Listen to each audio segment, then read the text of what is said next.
Astaghfirullah. Assalamualaikum warahmatullahi wabarakatuh.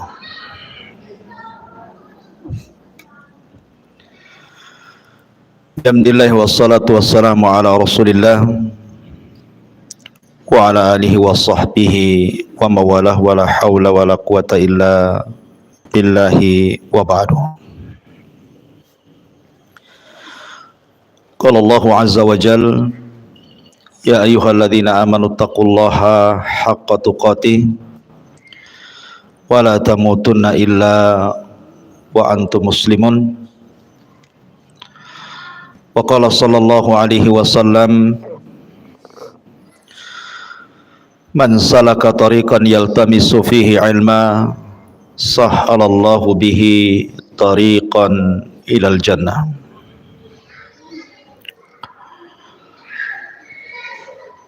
Baik, kita lanjutkan pembahasan kitab Al-Kabair karya Al-Imam Adz-Dzahabi rahimahullahu ta'ala. Dan kita masuk pada dosa besar yang ke-42, istri durhaka kepada suaminya. Ma'asyiral muslimat, ibu-ibu yang dirahmati Allah subhanahu wa ta'ala, kita tahu bahwa tujuan berumah tangga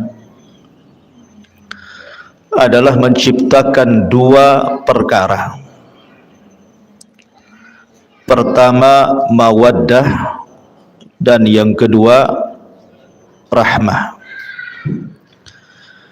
Dan itu difirmankan di dalam Al-Quranul Karim, wa min ayatihi an khalaqa lakum min anfusikum azwaja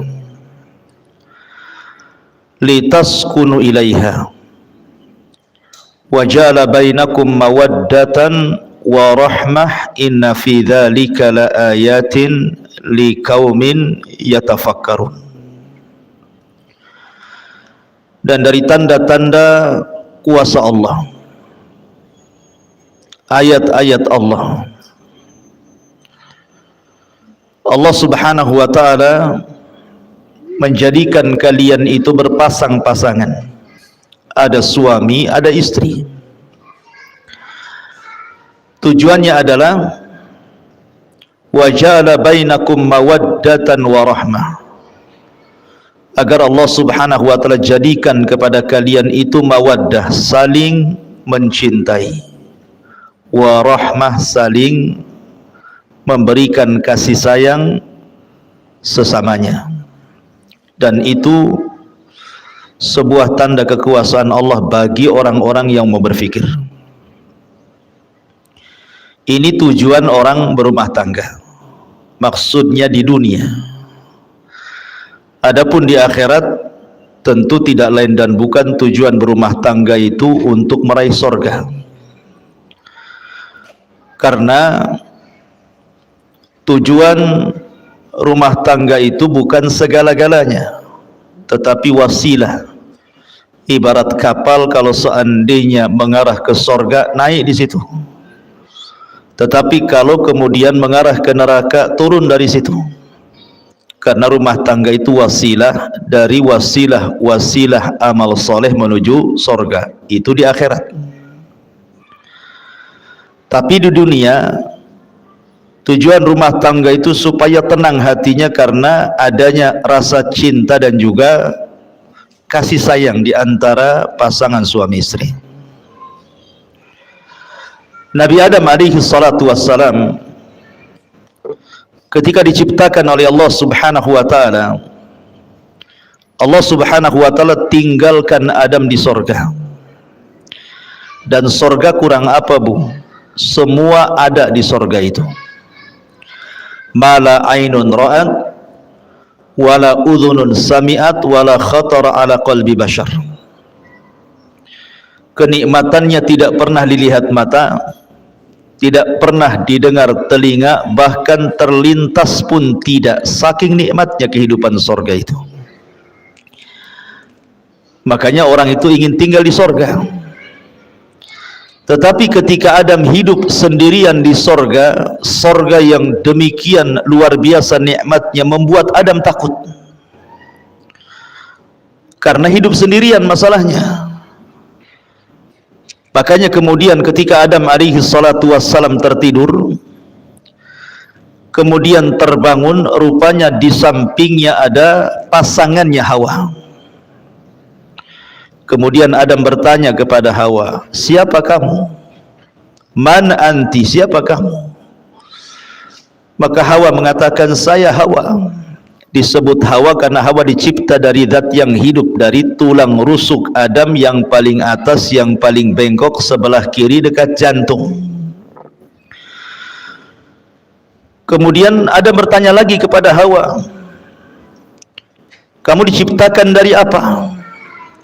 Maka Hawa kemudian menjawab, diciptakan dari tulangmu. Makanya Nabi SAW bersabda, khuliqatil mar'atu min dila'in, bahwa wanita diciptakan dari tulang rusuk laki-laki. Kemudian Adam bertanya lagi, lalu apa tujuan Allah menciptakan kamu? Maka Hawa mengatakan, litaskun ilaika, liaskuna ilaika, agar aku memberikan ketenangan kepadamu. Dari sini Allah Subhanahu wa taala berfirman, wa ja'ala bainakum mawaddatan wa rahmah wa min ayatihi an khalaqa lakum min anfusikum azwaja litaskunu ilaiha wa ja'ala bainakum mawaddatan wa rahmah wa min ayatihi, dan dari tanda-tanda ayat-ayat Allah, Allah menjadikan kalian berpasangan, litaskunu, supaya memberikan ketenangan, Bu. Jadi ibu diciptakan oleh Allah Azza wa Jalla berpasangan dengan suami ibu itu agar ibu bisa memberikan ketenangan kepada suami. Karena banyak suami itu harusnya ketika berumah tangga dia tenang, malah tidak tenang. Banyak suami-suami yang tidak tenang. Kenapa? Karena pasangannya, istrinya tidak bisa memberikan ketenangan. Lah Hawa itu diciptakan untuk memberikan ketenangan kepada Adam. Ingat ini Bu ya, saya kan konteksnya menasihati ibu. Kalau ada bapak-bapak tentu beda lagi ceritanya ya. Jadi saya fokus saja ke ibu-ibu ya. Jadi yang diserang ya ibu saja ya. Jadi posisi ibu itu litaskun, supaya memberikan ketenangan kepada bapak, bukan malah kemudian merepoti laki-laki sehingga rumah yang besar, uang yang banyak, kendaraan yang mewah tidak bisa tenang. Karena itu tidak bisa menenangkan, Bu.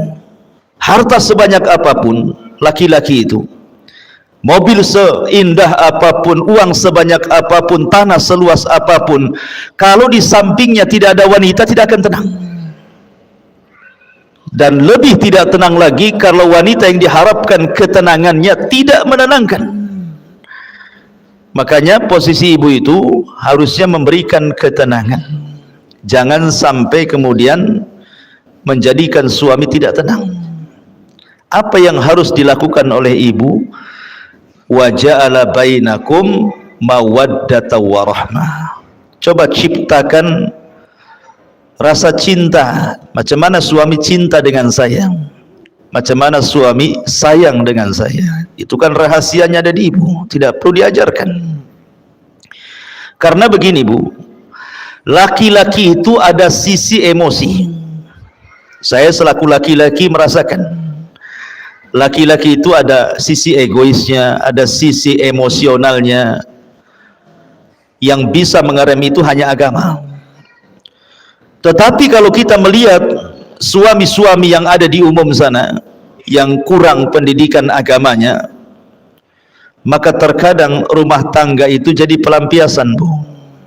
Jadi kalau dia ada masalah di luar, itu sansaknya itu ibu tuh yang jadi objeknya itu, padahal masalahnya di luar.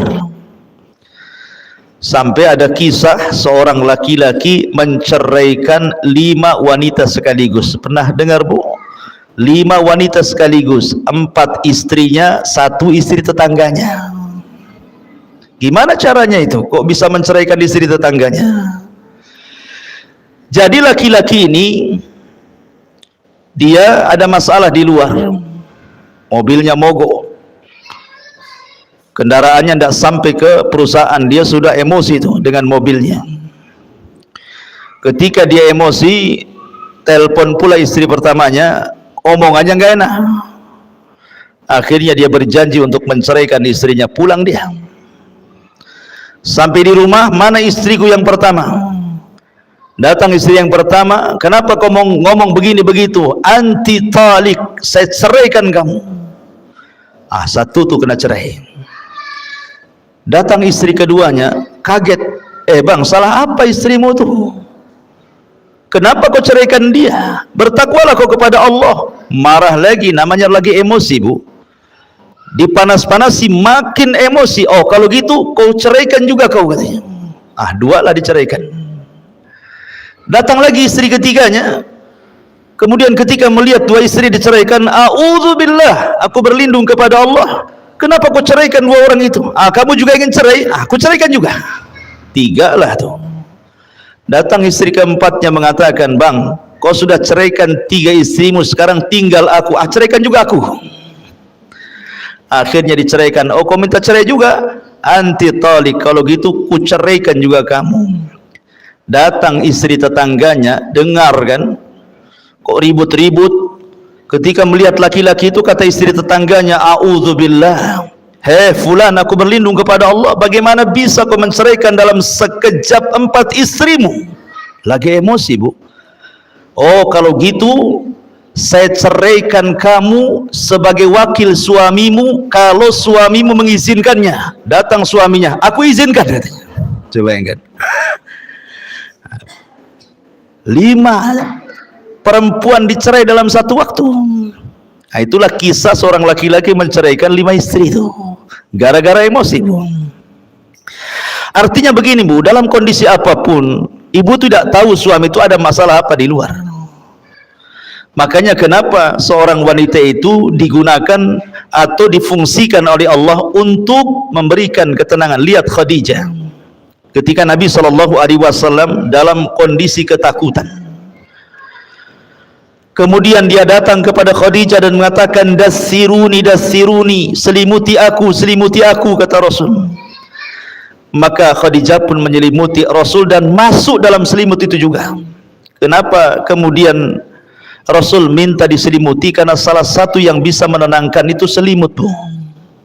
Orang lagi takut biasanya sembunyi di balik selimut, itu ngurangi sedikit lah. Baru setelah tenang, baru Khadijah pun kemudian bertanya, ada apa? Maka Rasul menceritakan. Khadijah langsung mengatakan, wallahi demi Allah, engkau tidak mungkin dihinakan Allah. Orang sepertimu loh, orang baik gak mungkin dihinakan Allah dengan peristiwa seperti ini. Karena bagaimanapun Rasul belum tahu makhluk yang bersayap yang segede apa gitu ya, sayapnya saja terbentang antara ufuk ke ufuk gitu ya. Bisa saja syaitan, bisa saja iblis, bisa saja jin, bisa saja apa, kan tidak tahu. Sehingga wajar ketakutan. Karena belum tahu kalau itu adalah malaikat masalahnya. Kalau sudah tahu itu Jibril, ya nggak mungkin ketakutan Rasul kan itu. Maka Khadijah hanya mengatakan, wallah la yuhzikallahu abada. Demi Allah, orang sepertimu tidak mungkin dihinakan Allah subhanahu wa ta'ala. Engkau ini orang yang suka menghormati tamu, menyambung silaturahim, membantu orang, macam-macam sifat Rasul yang baik. Kemudian disampaikan Khadijah kepada Rasul, sampai Rasul kemudian tenang. Begitulah seorang wanita. Jadi ciptakan al-hub, perasaan cinta dan juga kasih sayang. Sampai ada satu kisah. Jadi ada seorang tua yang sudah tua, seorang ibu yang sudah tua bu, tinggal di Amerika. Ceritanya tinggal di Amerika, di negeri kafir. Ibu ini sedang sakit, sudah nenek-nenek, sudah tua, sakit. Kemudian ada seorang wanita muda merawat dia setiap hari. Merawat dia setiap hari. Terkadang menyuapi, ngurutin, mijitin, menghibur dengan kata-katanya. Baik sekali wanita muda ini kepada ibunya ini. Jadi susternya itu heran gitu ya. Karena setiap hari asik dia saja, seolah-olah nggak ada keluarga lagi ibu ini, asik dia lagi gitu. Jadi dia bertanya, siapa kamu? Apa tidak ada keluargamu? Kenapa kamu terus yang menjaga ibumu ini? Katanya perempuan muda ini bukan ibuku. Jadi kagetlah suster ini ya, karena perlakuan anak ini persis seperti ibunya sendiri gitu ya. Memberikan kasih sayang, ngasih makan, begitu seterusnya lah. Jadi perawat kafir ini heran, bukan ibunya tetapi memperlakukan lebih-lebih daripada ibunya. Jadi perawat ini tanya, kamu ini siapa? Maka maksudnya ibu itu siapanya kamu gitu ya. Kata wanita muda itu, aku ini seorang muslimah. Aku ini seorang wanita muslimah. Ibu ini adalah mertuaku. Dia adalah ibu daripada suamiku. Jadi ketika mendengar nih suster ini bahwa itu bukan ibunya tapi mertuanya, bukan yang melahirkannya, tetapi sayangnya begitu luar biasa. Kok bisa gitu ya? Akhirnya dia berpikir, demi Allah, kata suster kafir ini, aku punya ibu, kemarin pun sakit tetapi aku tidak pernah menjenguknya. Terkadang hanya aku lewat WA saja, semoga lekas sembuh, tapi tidak pernah datang, apalagi sampai seperti menyuapi, menghibur, memijiti, dan begitu seterusnya gitu ya. Maka seorang wanita muslimah ini mengatakan, demi Allah, bahwa aku berbuat baik kepada mertuaku ini karena ini bagian daripada hakku berbuat baik kepada suamiku. Oh, ketika mendengar indahnya syariat Islam ini, akhirnya kemudian suster kafir ini masuk Islam. Lihat ya. Jadi ketika ibu ini berbuat baik kepada orang tua suami, maka ibu harus menganggap orang tua suami itu sama dengan ibu sendiri, dan itu bagian bahwa ibu sedang melaksanakan hak sebagai seorang istri kepada suaminya. Ini di zaman ini tidak aneh gitu ya, suami ini ngirim uang sama ibunya, ibu pula yang emosi, ya kan? Jangan banyak-banyak bang kalau ngirim itu. Ini rumah belum selesai, kulkas belum dibeli, sepeda motor belum lunas, tanah sebelah belum dibeli. Aduh, semua pengen semuanya. Itu namanya ngajari durhaka suami kepada orang tua namanya. Tidak boleh. Yang ada ibu menjadikan mertua itu sama sayangnya dengan kepada ibu sendiri. Itu yang harus dilakukan sebagai hak seorang istri kepada suami. Ya. Ma'asyiral muslimat, ibu-ibu yang dimuliakan Allah Subhanahu wa taala. Makanya juga ada satu kisah nanti kita sebelum masuk. Kisah luar biasa ini, Ibu. Jadi satu sisi ini seorang wanita percontohan kepada ibu-ibu yang lainnya ya. Ada satu kisah saya baca dalam kitab, lupa kitabnya. Tapi ini kisah nyata gitu ya. Jadi ada seorang wanita muslimah, akhlaknya baik sekali, sayang dengan suaminya, cinta dengan suaminya, pokoknya luar biasa. Dia tidak pernah mengecewakan suaminya, tidak pernah kata-katanya menyakiti suaminya. Dia berusaha tidak ada pertengkaran dalam rumah tangganya. Satu hari pun tidak pernah bertengkar dia. Jadi ada feedback, karena istrinya juga baik, apalah yang kurang dari istriku. Tetapi yang kurang dari istrinya adalah istrinya tidak bisa melahirkan. Istrinya mandul, tidak bisa punya anak. Padahal yang namanya seorang orang tua, kalau anaknya meninggal itu kan diharapkan punya cucu, Bu ya. Tetapi ketika anaknya tahu tidak punya anak, kan kadang-kadang orang tua itu sedih. Tetapi karena istrinya ini memang betul-betul baik pada suaminya, dan suami juga sayang kepada istrinya gitu ya. Jadi istrinya ngomong sama suaminya, bang, baiknya abang nikah lagi saja. Boleh jadi dengan pernikahan kedua ada keturunan, supaya ada yang meneruskan generasi abang. Tapi abangnya tidak mau. Demi Allah, apalah yang ada di dunia ini sudah cukup ada padamu. Akhirnya kemudian didesak-desak suruh kawin lagi, tetap tidak mau. Ini hanya berlaku kepada kisah ini, Bu ya. Kalau ibu ngomong sama suami gitu, wah langsung besok kawin lagi itu. Ya, jadi ini maksudnya ini betul-betul sayangnya suami kepada istri seperti itu, karena istri pandai mengambil sayang suami, sampai akhirnya Allah takdirkan istrinya ini diponis kanker rahim, dan kata dokter usianya tidak akan lama, paling lambat 1 bulan dia akan mati. Jadi istrinya ngomong sama abangnya, nih bang, tengok dokter sudah mengatakan bahwa usiaku tidak akan sampai 1 bulan, sebaiknya abang menikahlah biar aku bisa menyaksikan pernikahan itu. Akhirnya kemudian suaminya tetap nggak mau. Bahkan dia ketika istrinya dirawat di rumah sakit itu, dia tinggalkan semua pekerjaannya, dia duduk di samping istrinya, kemudian merawat istri, semua pekerjaan dibawa ke rumah sakit. Sampai betul prediksi dokter, belum 1 bulan istrinya menghembuskan napas terakhir. Betapa sedihnya seorang suami kalau yang dicintainya itu meninggal seperti itu. Lihat Nabi, 1 tahun meninggal Khadijah itu tidak bisa menghapus kesedihannya, karena cintanya Rasul kepada Khadijah. Jadi setelah istrinya meninggal dunia, beberapa waktu setelahnya pembantunya datang membawa surat, dan pembantunya mengatakan, Pak, ini surat dari istri Bapak semasa hidup, saya dilarang memberikannya kecuali setelah wafatnya, dan ini juga ada kado pemberian dari istri Bapak, katanya. Ada surat dan ada kado. Rupanya setelah dilihat kadonya hanya cermin biasa untuk mengaca. Kemudian dia menitip surat, dan isi suratnya dia memohon, Bang, ketika aku di dunia aku memaksa engkau berpoligami supaya punya anak, abang tidak mau. Saya paham, boleh jadi abang takut saya cemburu, tetapi apalah cemburu sekarang, istrimu sudah meninggal dunia. Tidak mungkin orang di kuburan akan cemburu kepada orang yang di atas kuburan. Tolonglah menikah, Bang. Kalau abang cinta dengan aku, kalau dia punya anak perempuan, kasih nama anak itu diriku, supaya menunjukkan bahwa sayang itu sampai ke kuburan, katanya. Luar biasa, Bu ya, kisah ini.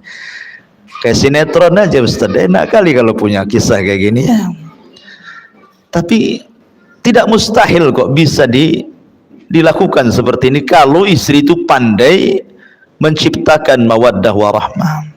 Lah salah satu, Bu, yang meretakkan rumah tangga, salah satunya yang meretakkan rumah tangga dan hilangnya mawaddah dan rahmah adalah durhakanya istri kepada suami. Apa itu? Ini kita akan bahas dalam kitab ini.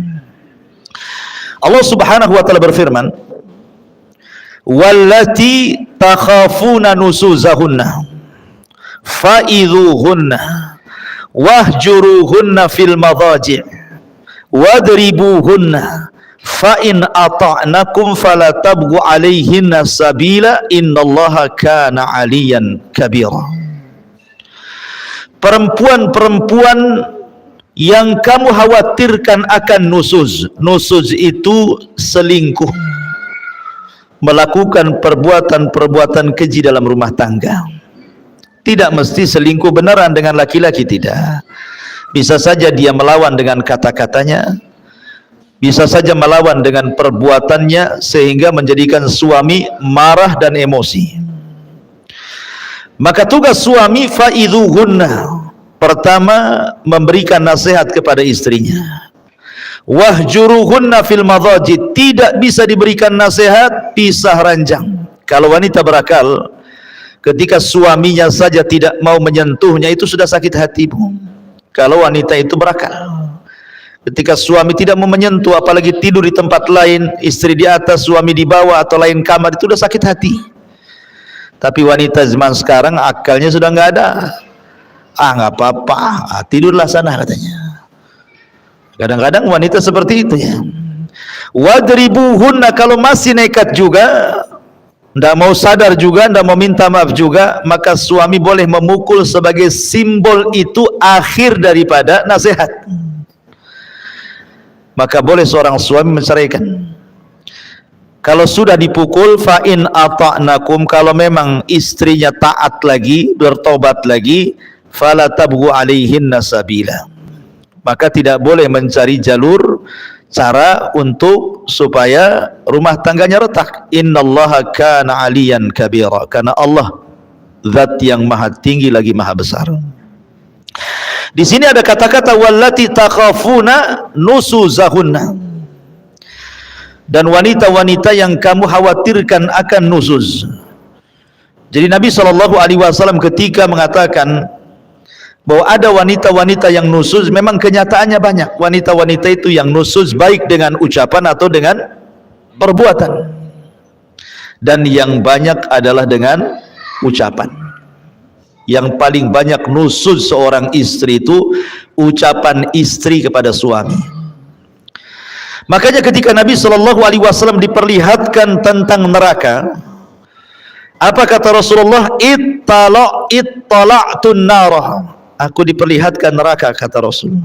Fa idza aktsaru ahlihan nisa, rupanya kebanyakan penduduknya wanita semuanya. Ada laki-laki tapi banyak wanitanya. Kemudian sahabat bertanya, apakah mereka kufur kepada Allah? Maksudnya tidak salat, tidak puasa, tidak zakat, tidak ibadah, tidak baca Quran gitu ya. Kata Rasul, tidak, mereka rajin salat, sebagian mereka rajin puasa, sebagian mereka rajin sedekah, sebagian mereka rajin ibadah. Pokoknya hak dia dengan Allah tidak dikurangi. Lalu kenapa mereka bisa masuk neraka? Maka Rasul mengatakan walakinnahunna yakfurnal ashir, karena mereka wanita itu suka kufur dengan suami dengan kata-katanya. Ingat, di sini dengan kata-katanya. Karena biasanya lisan kalau nyakiti orang lebih berpengaruh dibandingkan yang lainnya. Kemudian Nabi SAW ditanya gitu ya, bagaimana bentuk kufurnya? Maka bentuk kufurnya adalah apabila seorang suami banyak melakukan kebaikan kepada ibu, kemudian ada kesalahan satu kali, tiba-tiba ibu mengatakan, engkau belum pernah berbuat apa-apa kepada saya. Abang ini sebenarnya tidak cinta sama saya. Abang ini tidak pernah memberikan perhatian. Abang ini begini-begini. Intinya bahwa menghapus semua kebaikannya. Harusnya seorang istri sebelum ngomong yang nyelekit kepada suami itu, la yafruku mu'minun mu'minatan. Baik seorang istri memandang suami, suami memandang istri, sebelum mengeluarkan kata-kata itu, Bu, timbang pasangannya itu. Baiknya seberapa, buruknya seberapa. Kalau seandainya keburukannya hanya 30%, kebaikannya 70%, lalu kenapa kemudian ibu ngomong seperti itu? Itulah yang disebut dengan insaf dalam rumah tangga namanya.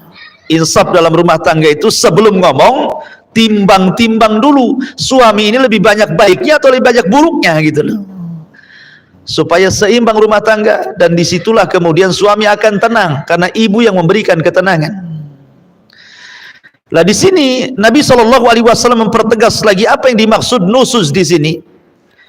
Nabi mengatakan, idza da'a ar-rajulu imra'atahu ila firashihi falam ta'tihi fabata ghadbana 'alaiha la'anathal malaikatu hatta tusbiha.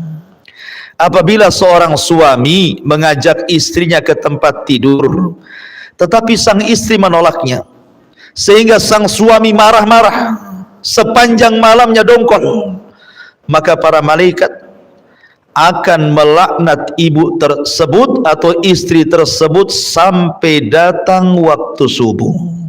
Subhanallah. Di dalam hadis, Bu, ada yang mengatakan apa?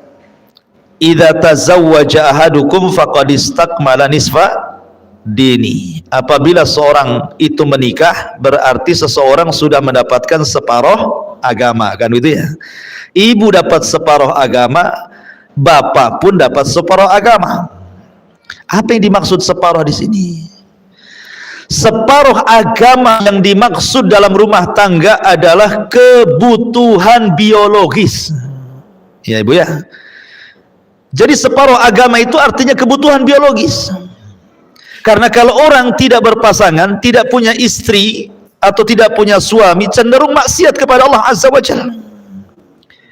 Cenderung maksiat kepada Allah Azza wa Jalla, berzina, zina mata, zina telinga, zina pikiran, bahkan terkadang dibenarkan dengan zina kemaluan gitu ya.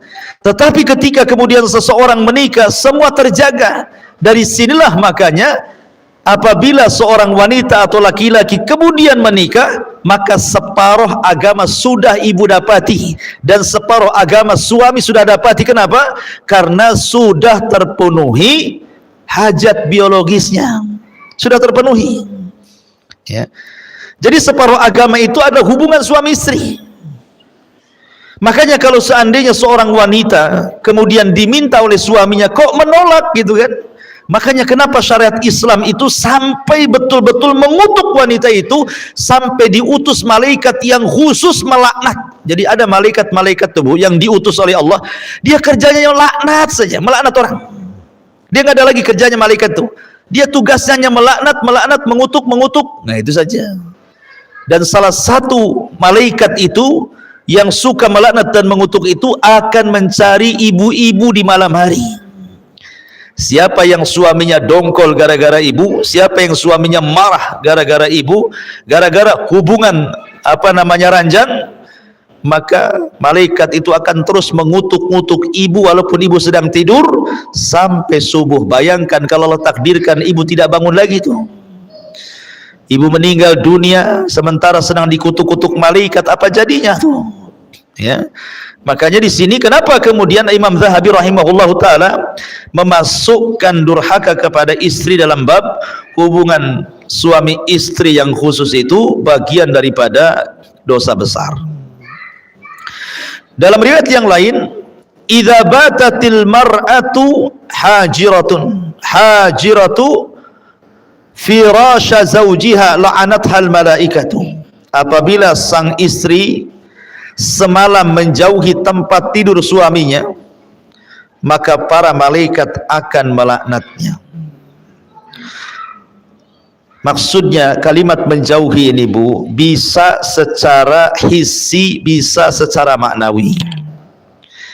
Secara hissi, ibu pindah ranjang ya, dengan alasan apalah, tidak mau tidur sama suaminya, itu secara hissi. Secara maknawi gitu ya, suami tidak tertarik sama ibu ya. Ya maaf, mungkin kadang suami tidak suka dengan istri, mungkin ngoroknya keras gitu kan. Ada istri itu ngoroknya 1 kilo kedengaran kok gitu kan. Suaminya baru datang capek-capek, harusnya itu kan istri kan di rumah nggak ngapa-ngapain, ya kerja juga sama. Kalau bisa itu, kalau tahu memang ibu tukang ngorok, biarkanlah suami tidur dulu kan itu ya, baru ibu tidur. Sebab kalau ibu tidur dulu udah suami capek kena ngorok ibu, kan double tuh ya capeknya itu kan, dongkol di perusahaan, dongkol pula sama ibu ya. Artinya ada menjauh secara maknawi, atau mungkin dandanan ibu kurang menarik gitu ya, sehingga kemudian suami ini tidak suka, malas tengok ibu. Habis di jalan dia nengok perempuan-perempuan seksi, sampai di rumah pula ibunya malah menggunakan pakaian-pakaian nggak jelas, atau malas dandan, badannya ndak wangi, pokoknya nggak selera lah ibaratnya gitu ya. Itu juga maknanya menjauh secara maknawi tuh. Kalau isi jelas-jelas ya, umpamanya tidur di bawah aja lah kan itu ya. Tapi secara maknawi, secara maknawi ini yang banyak ini biasanya ya, karena seolah-olah karena sudah rumah tangga lama, anak sudah 3, 4 gitu, suami ndak mungkin ini juga asal-asalan, ndak begitu Bu. Nabi SAW itu ketika menikah dengan Aisyah radhiyallahu anha sudah tua gitu ya, dan sebagian istri Rasul juga banyak yang sudah tua, tapi mereka mencontohkan bagaimana menjadi seorang istri Nabi dan akan dicontoh oleh istri-istri umat Nabi SAW sampai hari ini. Maka bahagiakan suami. Kemudian Rasul juga mengatakan, walladzi nafsi biyadi ma min rajulin yad'u imra'atahu ila firashiha fata'ba alaihi illa kana alladhi fis samai sakhitan 'alaiha hatta yarda anha zawjuha. Demi zat yang jiwaku berada di tangannya, Ketika ada seorang suami mengajak istrinya ke tempat tidur tetapi sang istri mengabaikannya, maka zat yang ada di langit akan murka kepada wanita tersebut sampai suaminya ridha kepadanya. Bayangkan zat yang ada di langit. Siapa? Allah. Allah akan murka. Ya. Pertama malaikat sudah murka, ini zat yang maha pencipta murka kepada kita, ini kan luar biasa, Bu. Ya. Kalau Allah sudah murka, siapa yang bisa meredam kemurkaan Allah? Makanya kenapa kemudian Imam Zahabi memasukkan minal kabair, dosa besar. Bahkan dalam riwayat, la yahillu limra'atin antasuma wa zawjuha syahidun illa bi'idni wala ta'zana fi baitihi illa bi'idni. Tidak halal artinya haram. Ketika Rasul mengatakan tidak halal, berarti kebalikannya haram. Seorang wanita berpuasa sunnah sementara suaminya hadir, suaminya tidak kerja, suaminya di rumahnya, tidak boleh kecuali izin daripada suaminya. Izin pun kalau seandainya paginya diizinkan, kemudian siang dia minta, batalkan, Bu. Bagaimanapun melayani suami hukumnya wajib, tapi puasa sunnah ya sunnah, al wajib muqaddam ala sunnah, yang wajib lebih diutamakan dibandingkan yang sunnah. Jangan banyak alasan, lah kan abang tadi ngizinkan pagi, masa sekarang nggak usah ada alasan. Ngapain Mbak buat alasan? Ibu ini kan puasa cari pahala, ini pahala yang lebih besar di hadapannya. Kenapa pula mempertahankan pahala yang kecil, mengabaikan pahala yang besar? Kan aneh jadinya. Ya.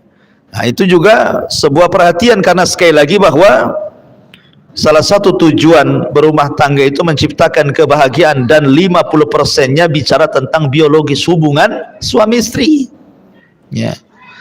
Kemudian juga Nabi mengatakan, "Lau kuntu amiran ahadan an yasjuda li ahadin la amartul mar'ata an tasjuda li zawjiha li idhami haqqiha." Kalaulah saja aku dibolehkan untuk menyuruh seorang agar sujud kepada yang lainnya, niscaya aku perintahkan istri sujud kepada suaminya karena besar haknya. Begitulah. Maka jangan pernah menentang ajakan suami. Jangan pernah ada alasan, saya ini capek Ustaz, dari pagi lah saya ini masaklah, inilah itu dan lain sebagainya, ya kan? Memang hidup di dunia kan capek, Ibu. Siapa yang tidak capek? Hidup di dunia ini capek. Tidak ada yang tidak capek, ya kan? Semua jadi ibadah gitu ya. Makanya sekecil apapun dalam urusan rumah tangga itu jadi ibadah, Bu. Contoh, Bu, pandangan, an-nazar. Apabila seorang pasangan memandang pasangannya yang lain, suami memandang istrinya, istri memandang suaminya, nazaran, dengan pandangan yang menyenangkan, maka Allah akan buat pandangan itu menjadi pandangan rahmat, Bu. Jadi kalau ibu memandang suaminya karena sayang, karena cinta, maka Allah ganti pandangan ibu itu menjadi pandangan rahmat kepada suaminya. Ya, Bu, ya. Jadi jangan sekali, kadang-kadang gara-gara masalah kecil pandangan sudah berbeda tuh. Istrinya pengen dibelikan apa sama suaminya kan, mungkin sudah janji tak sebulan 2 bulan mau belikan cincin umpamanya gitu ya. Bang, abang kan udah janji mau belikan cincin 5 gram jadilah bang, katanya. Kata abangnya, nantilah, belum ada uang. Mulai pandangannya sinis, beda tuh. Kan? Jangan, Bu, ya. Jangan seperti itu. Kalau bisa stabilkan sajalah pandangan itu. Nggak perlu kemudian gara-gara itu kemudian sinis pula gitu. Supaya suaminya dibuat pula persoalan, supaya suaminya betul-betul belikan ibu emas, dibuat gara-gara lah bahasanya kan.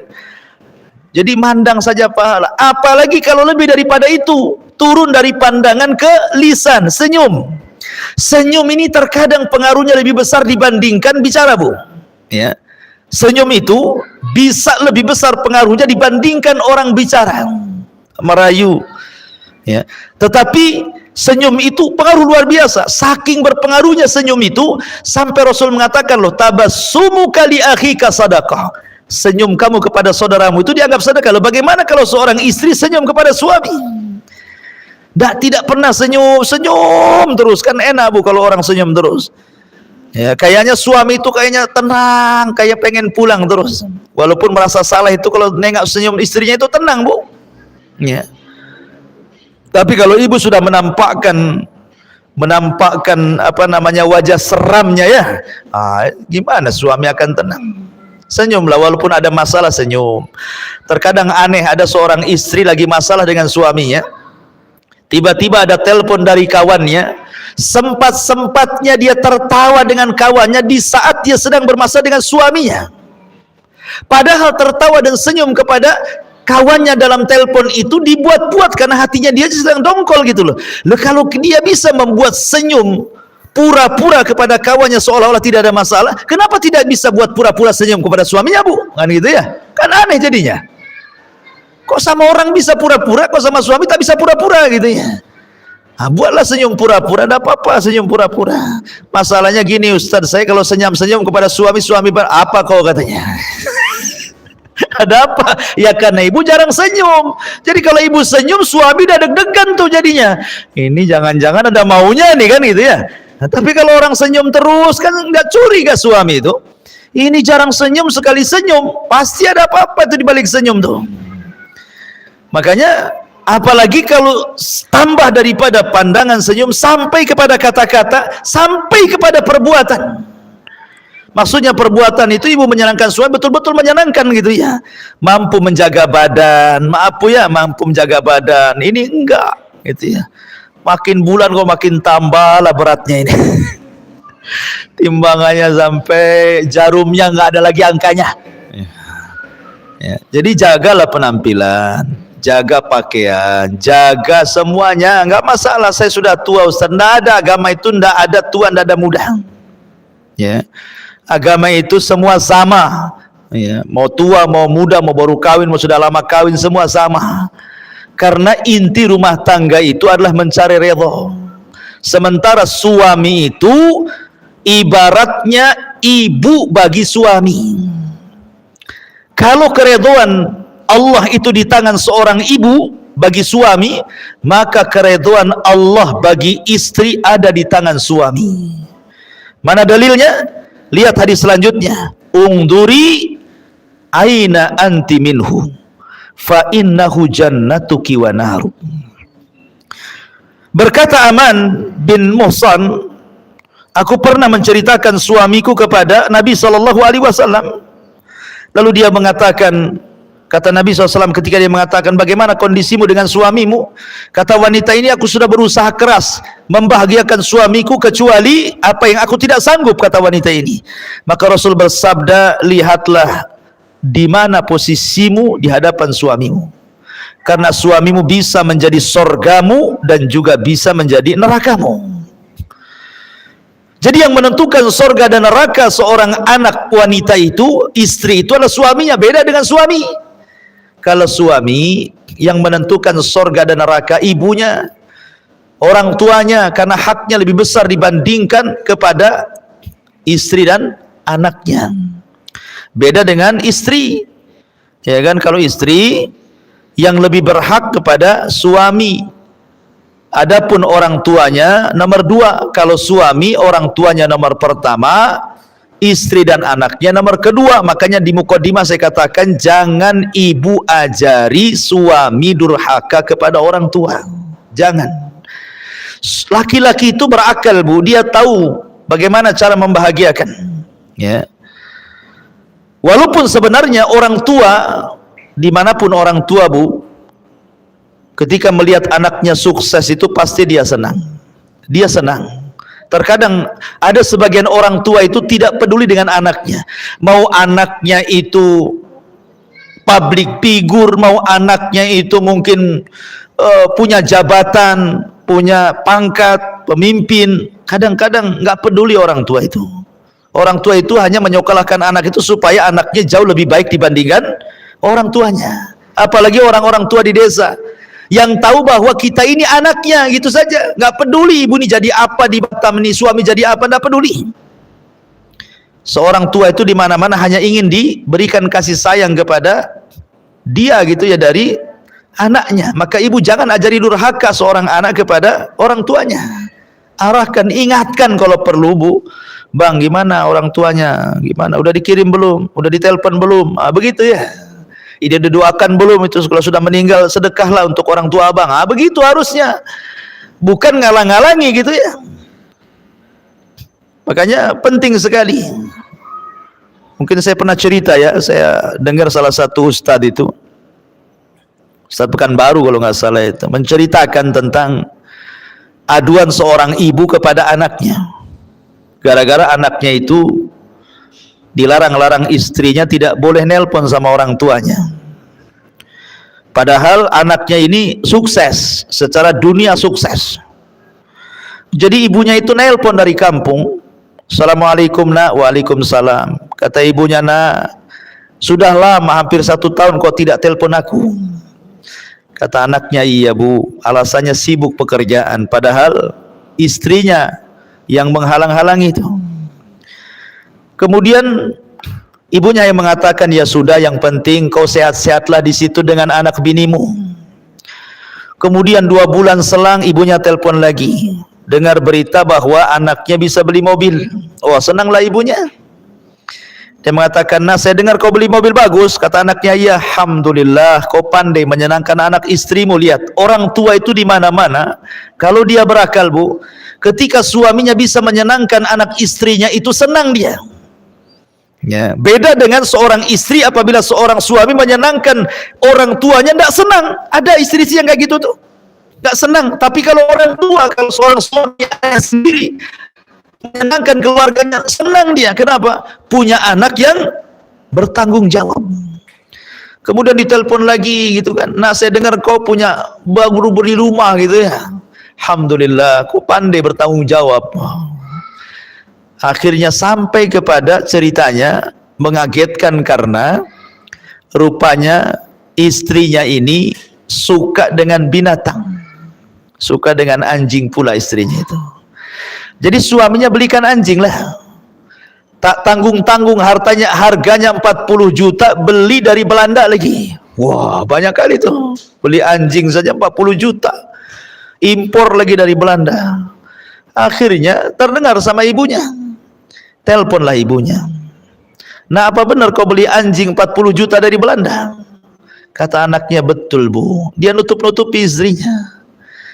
Kata ibunya, dengarkan nak, ini wasiat ibu terakhir kali ya. Kau beli anjing harga 40 juta. Kau buat tempat yang indah untuk anjingmu. Kau beli makan untuk anjingmu pagi, siang, sore, malam. Kau rawat anjingmu pagi, siang, sore, malam. Demi Allah nak, kalau seandainya Allah subhanahu wa ta'ala wafatkan ibumu ini, kemudian Allah ciptakan kembali ke dunia, demi Allah, ibu tidak mau tercipta menjadi seorang manusia, hanya ingin tercipta menjadi seekor anjing supaya ibu bisa melihatmu. Oh, bayangkan, saking sakit hatinya seorang ibu itu.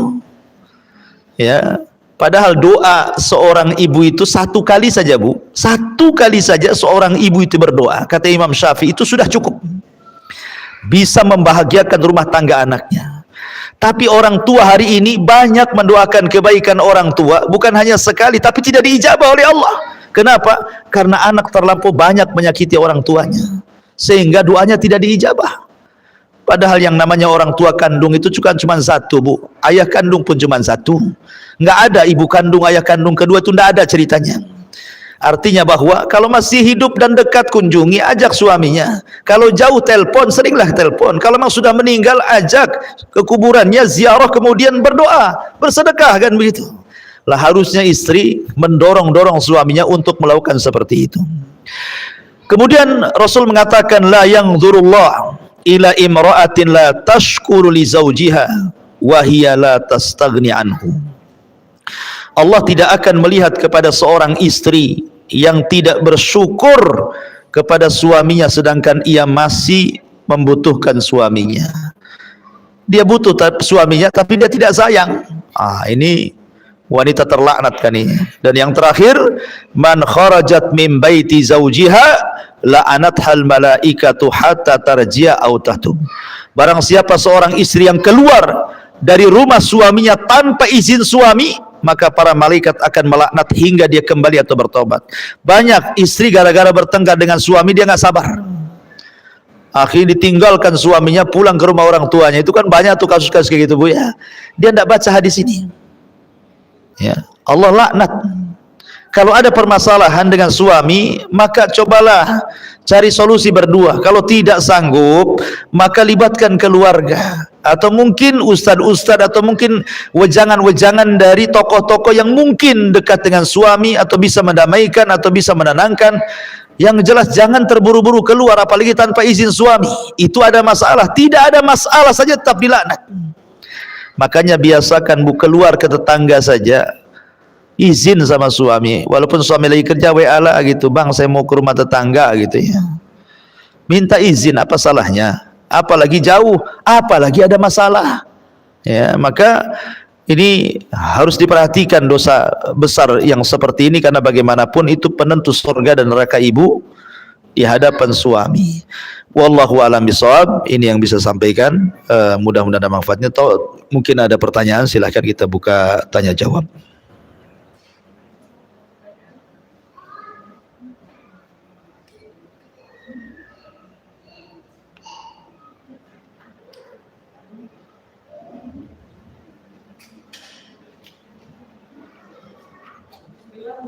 Iya.